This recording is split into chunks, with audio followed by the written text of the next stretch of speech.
అప్పుల బాధలు వెంటాడుతున్నాయా? అయితే 6 జేవిఆర్ వారి జాతిరత్నాలు ధరించండి. మనతో ఉన్న గెస్ట్ ఎవరంటే తను ఒక ట్రాన్స్ అని చాలా మందికి తెలియదు.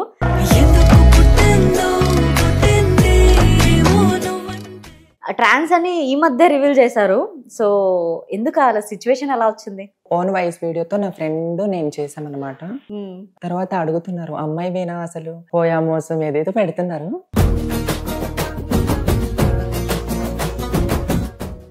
ఎలా స్టార్ట్ అయింది trans life? 4 years back. Okay. Mumbai నుంచి స్టార్ట్ అయ్యి తెలంగాణకు వచ్చింది. అంటే ఇలా ట్రాన్స్ అనేది ఉంటది అని ఎలా తెలుస్తుండే? నాకు అంతకు ముందు తెలియదు, బట్ నా మైండ్ లో ఒకటే రన్ అయ్యేది, నేను అమ్మాయిగా మారాలి. ఇప్పుడు బయటికి మోడలింగ్ కదా, గర్ల్ అనుకొని మాట్లాడుతూ ఉంటారు. సడన్ గా ఎవరన్నా గుర్తుపడతారా? ఎవరు గుర్తుపట్టరు. మాక్సిమం గుర్తుపడితే నేను ఏం చెప్పను. వాళ్ళు ఎప్పుడు అడగరు. అంటే మీరు ట్రాన్సా అని ఒక అమ్మాయిని అడగలేం కదా. అవును. మేము పార్టీస్ లో కూడా ఆ అమ్మాయి అనుకుంటారు. తర్వాత ఇలా కంటిన్యూ చేస్తుంది. నేను కూడా ఎందుకు ట్రాన్స్ అని చెప్పడం, అమ్మాయిలా కంటిన్యూ. సో స్టార్టింగ్ ఫేస్ చేసిన ప్రాబ్లమ్స్ కూడా ఉంటాయి. స్టార్టింగ్ లో నేను ఇంటికి వెళ్ళేటప్పుడు మా మమ్మీ వాళ్ళు మేమందరం బాగా మాట్లాడుకునే వాళ్ళం. కాకపోతే అన్ని ఇయర్స్ వెళ్ళలేదు, 3 years వరకు వెళ్ళలేదు. తర్వాత యాక్సెప్ట్ చేసి వెళ్ళాను.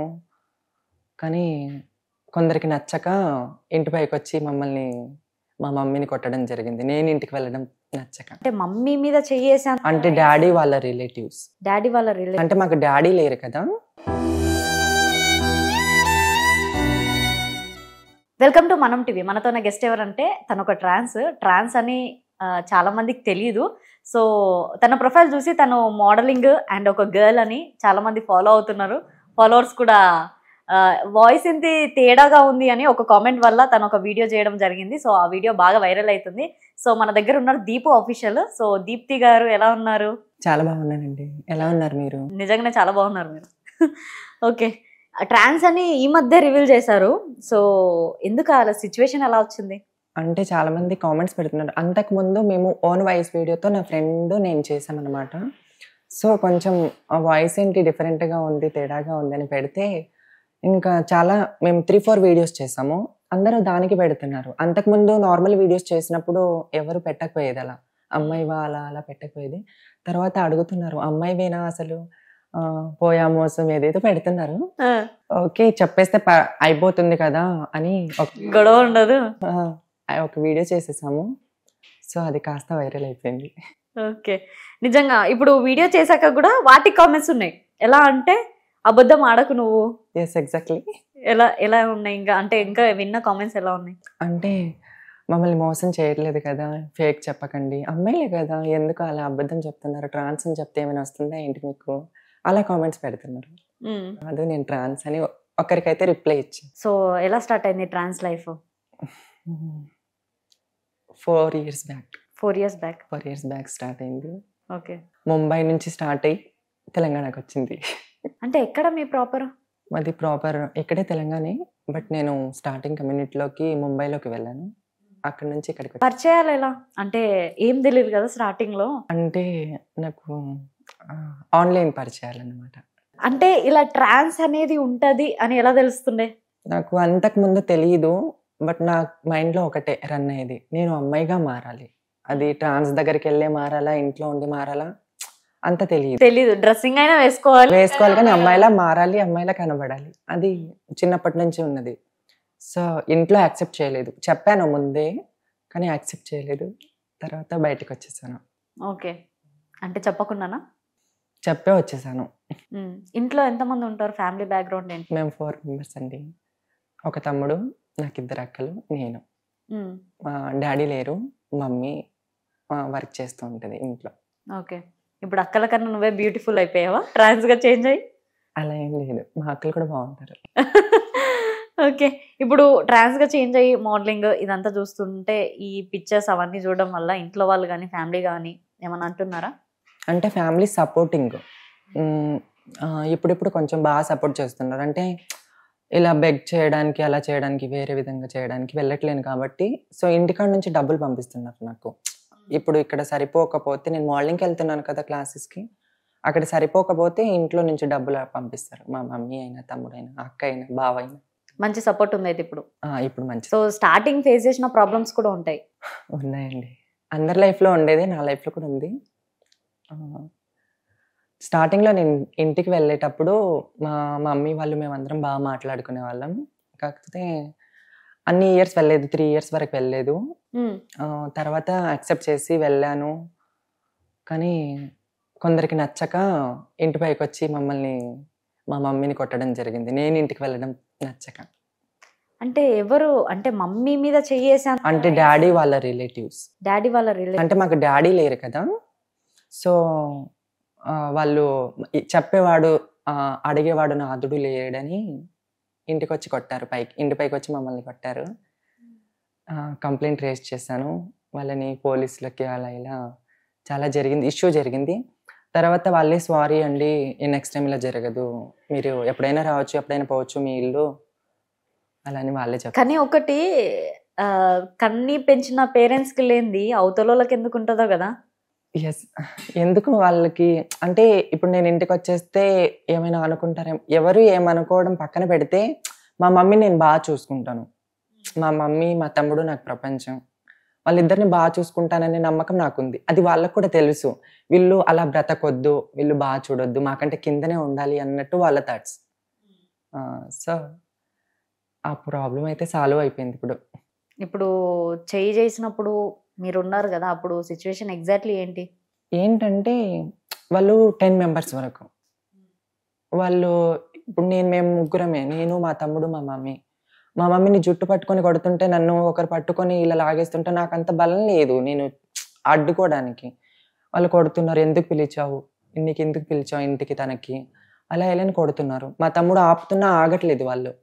వాడు చిన్నోడు అనమాట నాకంటే, వాడికి ఏం తెలుస్తుంది, ఒకటి తెలిస్తే ఒకటి తెలియదు. సో మమ్మీ చాలా ఏడ్చారు నా కోసం. నేను అనుకున్నాను తర్వాత అనవసరంగా ఇంటికి వచ్చాను, మమ్మీ కొట్టించినట్టు అయిపోయాను, అలా ఇలా అనుకున్నాను. తర్వాత మా సిస్టర్ వాళ్ళు కూడా వచ్చారు, మా సిస్టర్ని కూడా కొట్టారు. కానీ చాలా దారుణం కదా, కొట్టడం ఏంటి అసలు? మాకు కూడా తెలీదు, అంటే ఆడవాళ్ళు కాదు కొట్టింది, మగవాళ్ళే కొట్టారు జుట్లు పట్టుకొని. అదే కదా, మా సిస్టర్ని కూడా కొట్టారు. 3 o'clockకి మా సిస్టర్కి కడుపులో అంటే రాయి తీసుకొని స్టమక్ పైన కొడితే స్పృహ తప్పి పడిపోయింది అనమాట. సో చచ్చిపోయిందని అనుకున్నాం, మేము హాస్పిటల్కి తీసుకెళ్ళాము. ఆ టైంలో గొడవ ఎక్కడిదక్కడ వదిలేసి వెళ్ళిపోయాము. ఇంకా మాకు కావాల్సింది మా సిస్టర్ కావాలి, సో తను ఎలాగైనా బ్రతకాలనేసి తీసుకెళ్ళాము హాస్పిటల్కి. మా మమ్మీకి గాయాలయ్యాయి, మా సిస్టర్కి గాయాలయ్యాయి. నాకు కూడా కొట్టారు కానీ నాకు అంతగా ఏం తగలలేదు. కానీ నిజంగా చాలా ఫేస్ అంటే అందరు ట్రాన్స్ ఫేస్ చేసేది వేరే, కానీ మీరు ఫ్యామిలీలలో పేరెంట్స్ని సిస్టర్ని ఇంకొకరు కొట్టే అంత ఇది అయిందంటే అదే కదా, వాళ్ళకి ఇష్టం లేదు అది నేను ఇంటికి రావడం, మా మమ్మీని చూసుకోవడం, మా తమ్ముడిని చూసుకోవడం. అంటే ఇంట్లో ఇప్పుడు పెద్ద నేనే, సో వాళ్ళకి ఇష్టం లేదు అది. ఓకే, ఇప్పుడు ఎలా ఉంది మరి ఫ్యామిలీ? ఇప్పుడు బాగుంది. ఇప్పుడు ఆ గొడవ నుంచి ఎట్లా సాల్వ్ జరిగింది? నేను పోలీసులను అప్రోచ్ అయ్యాను, వాళ్ళు మంచిగా రెస్పాన్స్ అయ్యి మంచి సపోర్ట్ ఇచ్చారు. వాళ్ళని ఆన్ ది స్పాట్ నేను ఎప్పుడైతే కంప్లైంట్ రేస్ చేశానో అప్పటికప్పుడు పిలిపించారు.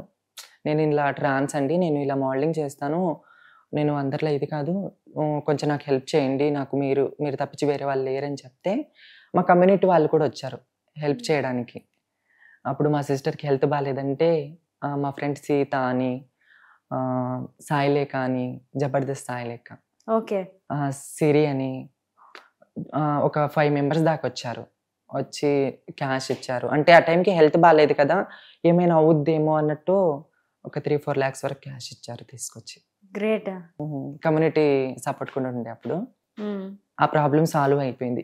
పోలీసులు వాళ్ళని పిలిచి మొత్తం ఇలా చేయొద్దు, మీరు అలా చేయొద్దు, ఒక ఆడదాన్ని కొట్టడానికి మీకు ఎవడు రైట్ ఇచ్చారు, అది ఇదని చెప్పారు. కానీ నిజంగా అసలు వాళ్ళ ఊరికి వదిలిపెట్టకుండా ఉండాల్సింది. దేవుడు చూస్తున్నాడు అంతా, ఇప్పుడు జరిగేది జరుగుతుందంటవా? ఉంది, దేవుడు అన్నిటికీ చూస్తాడు. Karma is never fail. Yes, exactly. ఇప్పుడు మేము బాగానే ఉన్నాము, మమ్మల్ని కొట్టిన వాళ్ళే రోడ్ల పైన అవుతున్నారు. ఓకే, నిజంగా ఆ రోజు మనం కూడా చేయి చేసుకుంటే మనం చెడైతుండేనేమో, కానీ చెయ్యి వేయకపోవడమే కొన్ని సిచ్యువేషన్స్లలో బెస్ట్. ప్రతిసారి మనం ఇది అంటే మనదే పై చేయి ఉండాలని కాదు, ఒకసారి తగ్గడం కూడా నేర్చుకోవాలన్నట్టు. అప్పుడు మేము తగ్గున్నాము, మమ్మల్ని వాళ్ళు కొట్టారు. ఇప్పుడు మేము బాగున్నాము, వాళ్ళు రోడ్ల పాలయ్యారు. ఓకే. అంటే మనం చెయ్యి చేసే దానికన్నా దేవుడు చేస్తే తిరిగి లెవెలేనంత వెళ్ళిపోతుంది. వెళ్తున్నారు, చూద్దాం ఇంకా ఎక్కడి వరకు వెళ్తారు వాళ్ళు. ఇప్పుడు దాకా కాంటాక్ట్స్ ఏం లేదా, మాట్లాడడం కానీ? వాళ్ళతోన ఇంకెప్పుడు మాట్లాడను. మీకు ఎప్పుడు లేవు? అప్పటి నుంచి ఇప్పటివరకు ఎప్పుడు మాట్లాడలేదు, ఇంకెప్పుడు మాట్లాడాను కూడా వాళ్ళతో. ఓకే. మ్యారేజ్కి కూడా పిలిచారు మా మమ్మీకి, వీళ్ళకి. మా మమ్మీ కూడా వెళ్ళలేదు, ఎవరేం వెళ్ళలేదు మ్యారేజ్కి. ఓకే. వన్స్ వాళ్ళు మమ్మల్ని కాదనుకున్నారు, మేమైతే అప్పుడు అనుకోలేదు వాళ్ళు కాదు అని. మా వాళ్ళు రిలేటివ్స్ కాదు అని మేము ఎప్పుడు అనుకోలేదు. మమ్మల్ని కాదని వాళ్ళు అనుకున్నారు. మేము మా ప్లేస్లో మేమున్నాం, వాళ్ళ ప్లేస్లో వాళ్ళు ఉన్నారు. ఓకే. మొత్తానికైతే ఆ ప్రాబ్లం తర్వాతకి బయటపడ్డాక మీ మదర్ చెప్పిన వర్డ్స్ ఏమైనా ఉన్నాయా? ఎవరేం చెప్పినా నువ్వు నా కొడుకువే. అంటే మా మమ్మీకి ఎప్పుడు నేను ఒక పెద్ద కొడుకునే, మా సిస్టర్కి ఒక పెద్ద అన్ననే. సో ఎవరేం చెప్పినా నువ్వు నా కొడుకువే, నువ్వు నా కూతురువే. ఓకే, ఎప్పుడు వస్తూ ఉండాలి, పోతూ ఉండాలి, అదే చాలు మాకు. ఓకే. ఇప్పుడు ఇలా ట్రాన్స్ అయినాక కూడా కొడుకనే మెన్షన్ చేసి మాట్లాడతారా? ఇప్పుడు మాట్లాడదు. ఇప్పుడు మాట్లాడదు. ఏమని పిలుస్తున్నారు? చింటూ అంటారు నన్ను ఇంట్లో. చింటూ అంటారా? చిన్నప్పటి నుంచి చింటూ అంటారు. మీ అసలు నేమ్ ఏంటి? చింటూ. ఇంకా చింటూయేనా? చింటూ అని చిన్నప్పటి నుంచి అంటారు. ఓకే. ఆధార్లో ఉన్న నేమ్? దీప్తి. దీప్తి. ఓకే. అది ఇప్పుడు చేంజ్ చేయించుకున్నారు? అవును. ఓకే. చేంజ్ చేయకముందు చింటూ ఉంటుండే. అయితే దీప్తి పేరు మీరే పెట్టుకున్నారా? నాకు నచ్చి పెట్టుకున్నాను. ఎందుకని? నాకు నచ్చిద్ది. ఎగ్జాక్ట్లీ కొన్ని నేమ్ సెర్చ్ చేశాను, నిధి అని కూడా సెర్చ్ చేశాను. నాకు సెట్ అయ్యే నేమ్ దీప్తి అనే ఒకటి సెట్ అవుతుందని పెట్టేసుకున్నాను. ఇంకా అదే కంటిన్యూ అయిపోయి. ఎక్కడన్నా ఏదైనా జాతకం చూపించుకున్నారా? నార్మల్గానేనా? కాదు, నార్మల్గా ముంబైలో ఉన్నప్పుడు మాకు గురువులు ఉంటారు కదా, వాళ్ళని అడిగాను మీకు నచ్చిన పేరు పెట్టుకోండి అంటే నేను చెప్పాను, ఒక త్రీ నేమ్స్ చెప్పాను. నిధి, దీప్తి, ఇంకొక నేమ్ చెప్పాను. ఇంకొకటి ఏంటి? వద్దులేండి. పర్లే. నయిని అని. నైని. ఓకే. కానీ దీప్తి బాగుంది రెండిటికంటే అని చెప్పారు. ఇంకా అదే నిధి బాగుంది. నిధి కూడా బాగుంది, బట్ సెట్ అయిందంటే దీప్తి. ఇప్పుడు వెళ్ళిపోతుంది అయితే దీప్తి ఇంకా మోడలింగ్ లోకి వెళ్తుంది. మోడలింగ్ లోకి వెళ్ళాలని సజెస్ట్ చేసింది ఎవరు? ఆ సిచ్యువేషన్ ఎలా వచ్చింది మరి? కొంతమంది ఫ్రెండ్స్ అడిగారు నాకు, ఏంటి నువ్వు మోడలింగ్ చేస్తావా, నువ్వు మోడల్వా అంటే నన్ను చూసి అనుకునే వాళ్ళంట, అడిగేవాళ్ళు మా ఫ్రెండ్స్కి. కాదు తను అలా ఏం కాదు, నార్మల్గా మా ఫ్రెండ్, తను ఇంట్లోనే ఉండిద్ది అలా చెప్తే, పోనీ మోడలింగ్ ట్రై చేయమని చెప్పొచ్చు కదా, బాగుంటుంది, తన హైట్కి తన ఫిజిక్కి బాగుంటుంది మోడలింగ్ అంటే. సర్లే చాలామంది చెప్తున్నారు కదా, ఒకసారి ట్రై చేద్దాము. మమ్మీ కూడా చెప్పేది, ఈ పని కాకుండా వేరే ఏదైనా పని చూసుకొని అన్నా అని చెప్పేది మమ్మీ. ఓకే. సార్ ట్రై చేద్దాం కదా, పోయేదేముంది అని అనుకున్నాను. ఓకే, మంచి రీచ్ వచ్చింది, మంచిగా వెళ్తున్నాను అందులో. ట్రాన్స్గా చేంజ్ అయ్యాక చేసిన స్టార్టింగ్ వర్క్, బెగ్గింగ్ వర్క్ ఇలాంటి వరకే ఉంటుంది. సో మీరు కూడా ఏమైనా ప్రాబ్లమ్స్ ఫేస్ చేస్తారా దానిలలో? ఫస్ట్ డే ముంబైలో సో నేను 3 days వెళ్ళను అని గురువులను బ్రతిమలా ఆడుకున్నాను. ప్లీజ్ వెళ్ళను, కావాలంటే ఏదైనా వర్క్ ఉంటే చేసుకుంటాను అని అనుకున్నాను. కానీ మా గురువు తప్పదు నాన్న, మనకి ఎవరు వర్క్ ఇవ్వరు, మన సిచ్యువేషన్ ఇదే, మనం అడిగి బ్రతకాల్సిందే అని చెప్పారు. ఎనీవేస్ సరే తప్పదు కదా అనేసి ఫస్ట్ డే వెళ్ళాను. ముంబైలో ఎలా అంటే సిగ్నల్ ముందు 2 రూపీస్, 1 రూపీ, 5 రూపీస్ అలా ఇస్తారు. మన హైదరాబాద్లో 10 రూపీస్ అలా ఇస్తారు. సో అక్కడ 2 రూపీస్, 1 రూపీ, 5 రూపీస్ ఇస్తుంటే ఏంటి నేను ఇంత చదువుకున్నాను, ఈ 5 రూపీస్ అడుక్కోవడానికా అన్నట్టు అనిపించింది ఫస్ట్ డే. చాలా చిరాకు వేసింది. తర్వాత మళ్ళీ 2 days వెళ్ళలేదు, చాలా ఏడ్చాను ముంబైలో. కానీ తప్పదు, ఇంకా సిచ్యువేషన్, మనీ కావాలి అంటే, నేను అనుకున్న గోల్స్ రీచ్ అవ్వాలంటే మనీ కావాలంటే ఈ వర్క్ తప్పదు, ఇంకా బెగ్గింగ్ చేయడం. సో కంటిన్యూ చేశాను ఇంకా. ఓకే. ఏడుపు వస్తుండేనా ఎప్పుడైనా? వచ్చేది ఒకప్పుడు, పేరెంట్స్ లేరని. ఎందుకు అంటే అప్పుడు స్టార్టింగ్లో కదా యాక్సెప్ట్ చేయలేదు నన్ను, చాలా చాలా ఏడ్చాను. తర్వాత ఇంకా ముంబైలో వర్కింగ్ కాకుండా ఇక్కడ వచ్చాక నేను అంతగా సర్వైవ్ ఏం అవ్వలేదు. కమ్యూనిటీ పీపుల్స్తో తక్కువ ఉండేదాన్ని. ఎల్బీ నగర్లో ఉన్నాను. ఇక్కడికి వచ్చాక బెగ్గింగ్ అంటే ఓపెనింగ్స్ ఉంటాయి కదా, ఓపెనింగ్స్కి వెళ్ళాను. తర్వాత అక్కడ 1 year ఏమి ఉన్నాను. ఇక్కడ షిఫ్ట్ అయిపోయాను జూబ్లీ హిల్స్కి. ఇక్కడ చాలామంది ట్రాన్స్ ఎలా ఉంటారంటే ఇక్కడ అఫీషియల్గా ఉంటారు చాలామంది. నేను చూసాను, నేను ఎందుకు అలా ఉండొద్దు, నేను ఎప్పుడు ఎందుకు బెగ్గింగ్ చేయాలి, నాకు ఆ థాట్స్ వచ్చేవి. ఇంకా ఫ్రెండ్స్ చెప్పిన త్రూ మోడలింగ్కి వెళ్ళాను, అందులో సెట్ అయిపోయాను. ఓకే, మొత్తానికి అయితే సక్సెస్ఫుల్గా వెళ్ళిపోతున్నారు. ఇప్పుడైతే బెగ్గింగ్ అనేది ఆపేసి కంప్లీట్లీ లైఫ్ మీద ఫోకస్ చేసేస్తున్నారు. అవును, ఆపేసాను కంప్లీట్గా. ఓకే, ఇప్పుడు లైఫ్లో పెట్టుకున్న గోల్ ఏంటి? మంచి మోడల్ అవ్వాలని, ఇంకా మా మమ్మీకి మంచి పేరు తీసుకురావాలని. అంటే ఎవరైతే మమ్మల్ని చిన్న చూపు చూసారో నేను ఇలా అయిపోయానని, వాళ్ళే నన్ను ఇంటికి పిలిచి ఆహ్వానించేలా చేయాలని. ఇప్పుడు దాకా ప్రపోజల్స్ ఏమైనా వచ్చాయా? చాలా చాలా యాక్సెప్ట్ చేసిన స్టోరీస్ ఏమైనా ఉన్నాయా? అంటే పాస్ట్లో ఒక బ్రేకప్ ఉండే అంతే. ఎలా నడిచింది? అదొక స్టోరీ అక్క. ఎలా స్టార్ట్ అయింది పోనీ? ముందు నాకే ఇష్టం, అంటే అదే ఆ ఏజ్లో క్రష్ మరి లవ్ ఏంటో తెలియదు. బట్ ఆ ఏజ్లో స్టార్ట్ అయింది. నేనే బ్రతిమలా ఆడుకున్నాను, ప్లీజ్ నాతో మాట్లాడు, ప్లీజ్ ఫోన్ చేయి, మెసేజ్ చేయి, నేను బ్రతిమలా ఆడుకునేదాన్ని. తర్వాత ఆటోమేటిక్గా తను కూడా కనెక్ట్ అయ్యారు ఒక 6 months తర్వాత. డైలీ మాట్లాడుకునే వాళ్ళం, మెసేజ్ చేసుకునే వాళ్ళం. కానీ తర్వాత ఒక 2 years వరకు అలా నడిచింది. తర్వాత తనకి పెళ్ళి అది ఇది అని చెప్పారు. చాలా ఏడ్చాను, ఏడుపు కూడా చాలా వచ్చింది.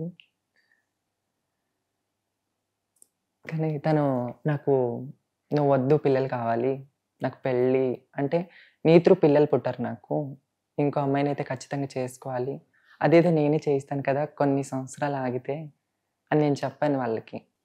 కానీ తను లేదు, నాకు అమ్మాయి ఖచ్చితంగా కావాలి, పిల్లలు కావాలి.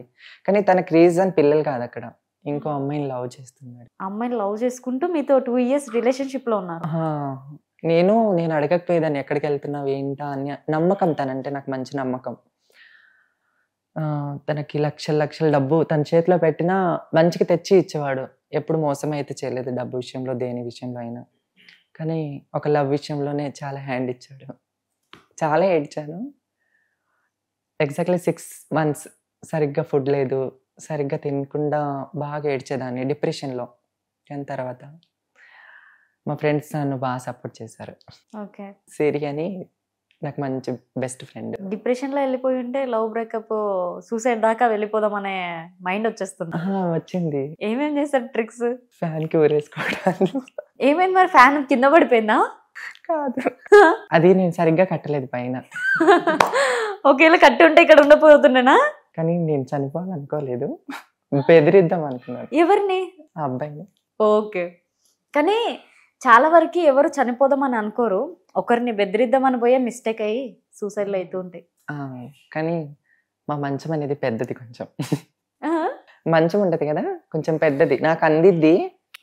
నేను కింద పడేలా లేదు, అది ఎగ్జాక్ట్లీ సెంటర్ లో ఉంది. ఓకే, ఊరేసుకున్నా అక్కడే ఇలానే ఉంటారేమో. నిలబడినా అలాగే ఉంటుంది. ఎట్లా వీడియో కాల్ చేశారు? ఆ టైంలో కాల్ చేసి నార్మల్గా బెదిరించాను. దాని అన్నారు చచ్చిపోతే చచ్చిపో అన్నారు. ఏంటి నాకు టార్చర్ నీకుతో రోజు. తన కోసం నేను ఎల్బీ నగర్ వెళ్ళిపోయేదాన్ని నైట్ 12 o'clockకి ఒక్కదాన్ని. రోడ్డు పైన ఏడుస్తుంటే నన్ను చూడడానికి కాదు, 100 సార్లు కాల్ చేస్తే ఒక్కసారి అలా వచ్చి రోడ్డు మీద ఒక్క నిమిషం ఇలా నిలబడి వెళ్ళిపోయేవాడు, వదిలేసి రోడ్డు మీద. కనీసం ఆటో ఎక్కించి పంపించేసి వెళ్దాం అన్నట్టు కూడా లేదు, రోడ్డు మీద వదిలేసి వెళ్ళిపోయేవారు. అప్పుడు చాలా ఏడ్చాను, నేను వెళ్ళను, నీతోనే ఉంటాను, ప్లీజ్ అర్థం చేసుకో. కాళ్ళు పట్టుకున్నాను, లేదు తను కాదు, కుదరదు అని చెప్పాడు, వెళ్ళిపోయాడు. ఓకే, తన లవ్ విషయం మీకు అంటే తను చెప్పేదాకా మీకు? నేను ఎప్పుడు తను చెప్పలేదక్క, నేను ఎప్పుడు తన ఫోన్ సెర్చ్ చేయలేదు. నా దగ్గర వచ్చినప్పుడల్లా ఒక్కరోజు ఏంటి ఫోన్ ముట్టుకున్నాను. తను ఇలానే నార్మల్గా వాట్సాప్లో డిలీట్ చేసి ఉంటారు కదా, డిలీట్ చేస్తున్నాడు, ఆ నెంబర్ బ్లాక్ చేస్తున్నాడు. ఎవరిదా అనేసి చూస్తే అమ్మాయి డీపీ. తర్వాత నేను అన్బ్లాక్ చేశాను, తను పడుకున్నప్పుడు అన్బ్లాక్ చేస్తే ఎవరా అంటే తను అన్బ్లాక్ చేసే కొద్ది తను మెసేజ్ చేస్తుంది అనమాట. చూస్తాను ఎవరి అమ్మాయి అని నిద్రల నుంచి లేపితే ఎవరు లేదు, నార్మల్ ఫ్రెండ్, పడుకో, ఈ టైంలో ఏంటి 2 o'clockకి నేను సెర్చ్ చేసింది, ఏ టైంలో పడుకో నువ్వు, నేను మార్నింగ్ చెప్తానులే అని చెప్పాడు. మళ్ళీ మార్నింగ్ కూడా అడిగాను, అడుగుతుంటే కోపం వస్తుంది, తనకి అడుగుతుంటే కోపం వస్తుంది, కొట్టాడు నన్ను. నాకు తర్వాత అర్థమైంది, ఓకే, ఒక పర్సన్ ఇష్టం ఉన్నప్పుడే కదా వాళ్ళ గురించి మనం అడిగితే మన మీద కోపాలు వస్తాయి. లైట్ తీసుకున్నాను, బాగా ఏడ్చాను అప్పుడు కూడా. ఓకే. తర్వాత మరి నిజం ఎప్పుడు తెలిసింది? చెప్పాడు కదా పెళ్లి చేసుకుంటా నేను అని, నాకు పిల్లలు కావాలి, ఏమనుకోకు, ఇన్ని రోజులు రిలేషన్లో ఉన్నదేదో ఉన్నాము. అయితే నీతో ఉన్నంతసేపు బ్లాక్ చేస్తుండే? ఆ అమ్మాయిని బ్లాక్ చేస్తుండే. యాక్చువల్లీ ఆ అమ్మాయి కాల్స్ చేయదనమాట, ఇంట్లో వీళ్ళ మమ్మీ సెట్ చేస్తుందని. మీరు చూసారా అమ్మాయిని? డీపీ మాత్రమే చూసాను. ఎలా ఉంది? ఓకే, బాగానే ఉంది. ఆ ప్లేస్లో మీరు ఉండాల్సిందని చాలా బాధపడి ఉంటారు. అనుకున్నవన్నీ జరగవు కదా. అవును, కానీ చాలా వరకు అంటే ట్రాన్స్గా చేంజ్ అవ్వడానికి అంటే పేరెంట్స్నే వద్దనుకొని చేంజ్ అయినాక లవ్ అనే కాన్సెప్ట్కి ఒకరిని బ్లైండ్గా నమ్మేసి ఇలానే సూసైడ్ల దాకా వెళ్ళి స్టోరీస్ వింటూనే ఉంటారు. సో అలా ఎప్పుడు అనిపించలేదా మరి? అంటే నేను చనిపోదామనా? నువ్వు చనిపోదామని కాదు, అలా ఇన్స్పైరింగ్ స్టోరీస్ ఉంటాయి కదా మీ ట్రాన్స్లలో.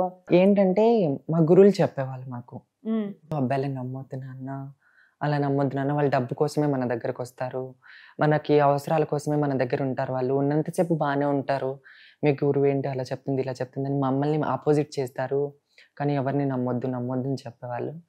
కానీ ఇంకా మా ఏజ్, అప్పుడు ఏజ్ అంటే ఎవరిని నమ్మము, ఓన్లీ మనకి ఇష్టమైన వాళ్ళని తప్పించి. నేను మా గురువు వాళ్ళ మాట వినేదాన్ని కాదు, తిననే నమ్మేదాన్ని. తను ఇంకా అలా మోసం చేసి. బ్రేకప్ అయ్యి ఎన్ని ఇయర్స్ అవుతుంది?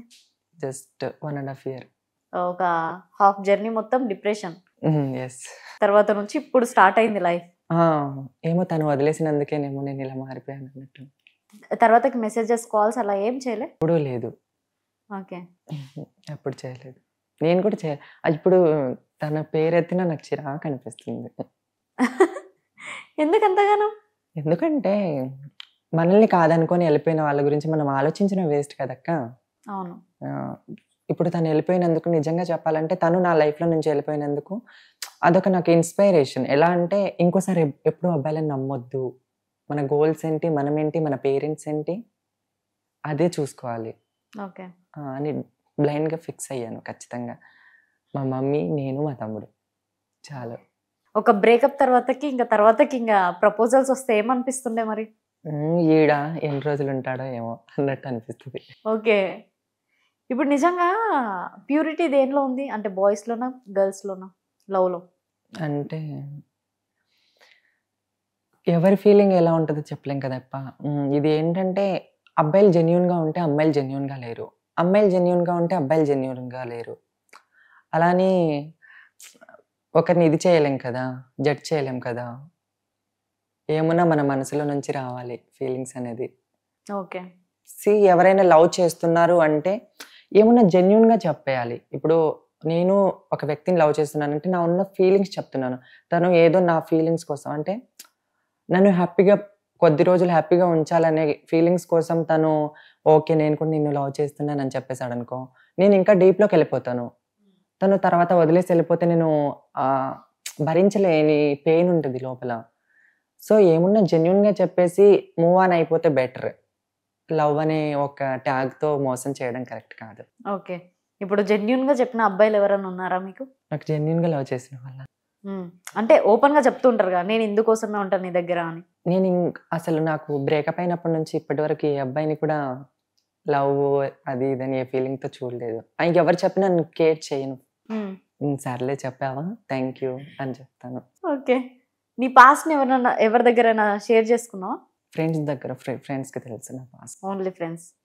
ఇట్లా ప్రపోజ్ చేసిన మా మమ్మీకి కూడా తెలియదు. ఈవెన్ మా మమ్మీకి, మా సిస్టర్కి, మా తమ్ముడికి కూడా తెలియదు. ఇప్పుడు తెలిసిపోతుంది అంతేనా? తర్వాత ఏం డిలీట్ చేయమన్నా అన్నావు కదా. ఏమన్నాను, అన్ని పెయిన్ ఫేస్ చేసినాకనే కదా సక్సెస్ వచ్చేది. అవును కదా. అవును కదా. సో ఇదంతా వదిలిపెట్టేశాక మీ లైఫ్లో అంటే బాగా స్ట్రగుల్ అయిన సిచ్యువేషన్స్ కానీ మీ ఫ్రెండ్స్లో కానీ ఏమైనా ఉన్నాయా స్టోరీస్? మా ఫ్రెండ్ ట్రాన్స్లోనే మా ఫ్రెండ్ కూడా ఒకటి లవ్ ఫెయిల్యూర్. తనైతే ఏకంగా ఇంకా నేను బ్రతకను, అబ్బాయి వాళ్ళ ఇంటి వరకు వెళ్ళి గేట్ ముందు కూర్చునేది, చాలా ఏడ్చేది. తను గేట్ దగ్గరికి వచ్చి మళ్ళీ రూమ్ దగ్గర దింపేసి మళ్ళీ వెళ్ళిపోయేవాడు. ఏంటంటే తను వదిలేసి వెళ్ళిపోయారనమాట. సో తను కూడా చాలా పెయిన్ అనుభవించింది. తర్వాత మేమిద్దరం ఫిక్స్ అయ్యాము రూమ్మేట్స్ ఇప్పుడు మేము.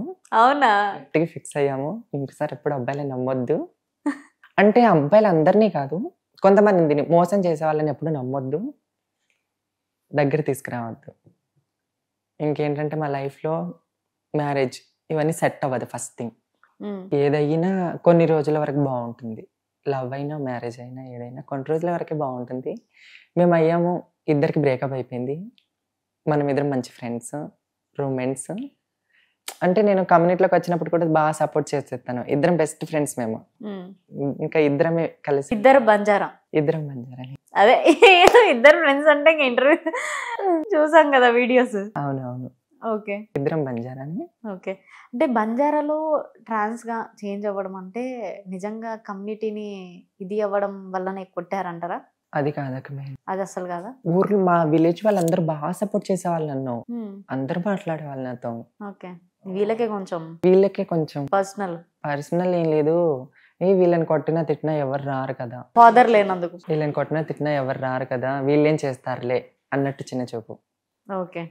కానీ తర్వాత తెలిసింది వీళ్ళు చాలా పవర్ఫుల్ అని. ఓకే, ఫైనల్ గా నీకున్న గోల్స్ మోడలింగ్ కాకుండా ఇంకేమైనా ఉన్నాయా? ఇంకేమైనా ఉన్నాయంటే మా మమ్మీని బాగా చూసుకోవడం, మా తమ్ముడిని మంచిగా చదివించడం. నెక్స్ట్ లవ్, మ్యారేజ్ అదంతా ఏం లేదక్క, అసలు ఇంకొద్దు, అసలు థాట్ కూడా లేదు. ఒకవేళ ఎవరైనా వచ్చి పర్సన్ మంచిగా పెళ్లి చేసుకుంటా అంటే నేను ఒకరిని అంటే నాకు చాలా చాలా 1 year వరకు ఒకడు తిరిగాడు అనమాట. తను చెప్పాడు love love love love love ఒకటే చెప్పేవాడు, పెళ్ళి అని ఇదంతా ఏం అనకపోయేవాడు. నేను చెప్పాను, ఏమీ డైరెక్ట్ పెళ్లి చేసుకుంటే సరిపోదా, పెళ్లి చేసుకొని కూడా లవ్ చేసుకోవచ్చు కదా. అయితే లేదు పెళ్ళొద్దు, నిన్ను ఎలా నమ్మాలి, నన్ను నమ్మంది 1 year వరకు తిరిగావా. తను డ్రాప్ అయిపోయాడు. ఏంటంటే యూజ్ చేసుకుందాం అన్నట్టు చూశాడు. ఓకే, ఏ విధంగా?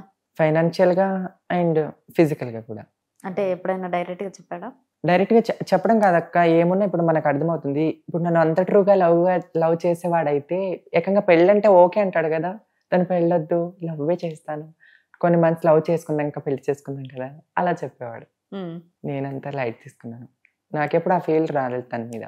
నేను నార్మల్గా చెప్పాను, తన ఫీలింగ్ ఏంటా, చేసుకుంటాడా లేదా అని అడిగాను. కానీ తను చేసుకోడు. అప్పుడు అర్థమైంది వీడు ఫైనాన్షియల్గా అదర్వైజ్ ఫిజికల్గా యూస్ చేసుకోవడానికి మాత్రమే వస్తున్నాడు అన్నట్టు అర్థమైంది. దూరం పెట్టాను. ఓకే, ఇప్పుడైతే ఏం లేవు లైఫ్లో స్టోరీస్? ఏం లేవు. ఓకే, వెంటబడుతున్న వాళ్ళు ఎవరైనా ఉన్నారా? ఇప్పుడేం లేదక్క. ఇప్పుడు బయటికి మోడలింగ్ కదా, కొన్ని డ్రెస్సింగ్ కానీ ఎక్కడైనా వెళ్ళినప్పుడు గర్ల్ అనుకొని మాట్లాడుతూ ఉంటారు. సడన్ గా ఎవరైనా గుర్తుపడతారా? ఎవరు గుర్తుపట్టరు. మ్యాక్సిమం గుర్తుపడితే నేను ఏం చెప్పను. వాళ్ళు ఎప్పుడు అడగరు. అంటే మీరు ట్రాన్సా అని ఒక అమ్మాయిని అడగలేం కదా, వాళ్ళు అమ్మాయి అనుకుంటారు ఫస్ట్. ఒకవేళ ట్రాన్స్ అని ఏమైనా డౌట్ వచ్చింది అనుకో, డైరెక్ట్ వచ్చి అడగలేరు. అమ్మాయిని పట్టుకొని ట్రాన్స్ అని చెప్తే కొడతారు కదా ఎవరైనా, అలా అడగలేరు. ఓకే, చాలా మంది పబ్స్ లో కూడా ఈవెన్ మేము పార్టీస్ లో కూడా ఆ అమ్మాయి అనుకుంటారు. తర్వాత ఇలా కంటిన్యూ చేస్తుంది. నేను కూడా ఎందుకు ట్రాన్స్ అని చెప్పడం, అమ్మాయిలే కంటిన్యూ. ఓకే, నిజంగా అంటే ఇప్పుడు పబ్ పార్టీస్ అంటున్నారు, సో ఆల్కహాలికేనా? అదొక బ్రీజర్ తగ్గుతుంది. అది మరి ఆల్కహాల్ కాదా బ్రీజర్? 0% ఏదో 0.2% ఉంటుంది. ఎవరు చెప్పారు? 1% ఏముంటది. ఎన్ని బ్రీజర్లు తాగుతారు? ఒకటే. సీరియస్లీ? ఓకే, ఎప్పుడైనా ఫుల్ తాగేసారా? ఒక్కరోజు తాగాను. ఏమైంది? పబ్ లో మా ఫ్రెండ్ బర్త్డే అనమాట. తను బాగా తాగించేసింది. నాకు సోయి లేకుండా అయిపోయాను. ఇంటికి ఎలా వచ్చానో కూడా తెలియదు. అదే తీసుకొచ్చింది, నువ్వు ఇంట్లో డ్రాప్ చేసి వెళ్ళిపోయింది.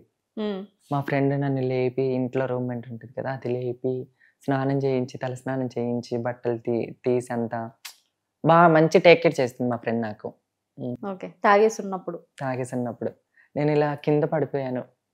నాకు తెలియదు, నేను ఎప్పుడు ఫస్ట్ టైం అంత తాగడం. నేను తాగాలని కూడా అనుకోలేదు. ఎంకరేజ్ చేయడం వల్ల ఫ్రెండ్స్ అంతా తాగేసావు, ప్రతాపం చూపిద్దు నీదనాలని. అప్పుడు అలా ఇంకా అప్పటి నుంచి ఇంకా భయమేమో, అందుకే 1 బ్రీజర్. అసలు బ్రీజర్ మాత్రమే తాగుతాను, ఇంకెప్పుడు తాగాను. Okay, thank you so much Deepu. లైఫ్లో మంచిగా సక్సెస్ అవ్వాలి. Thank you. చూసారుగా ఇంటర్వ్యూ. నెక్స్ట్ ఇంటర్వ్యూతో మేము ముందుంటా. సైనింగ్ ఆఫ్ కీర్తి.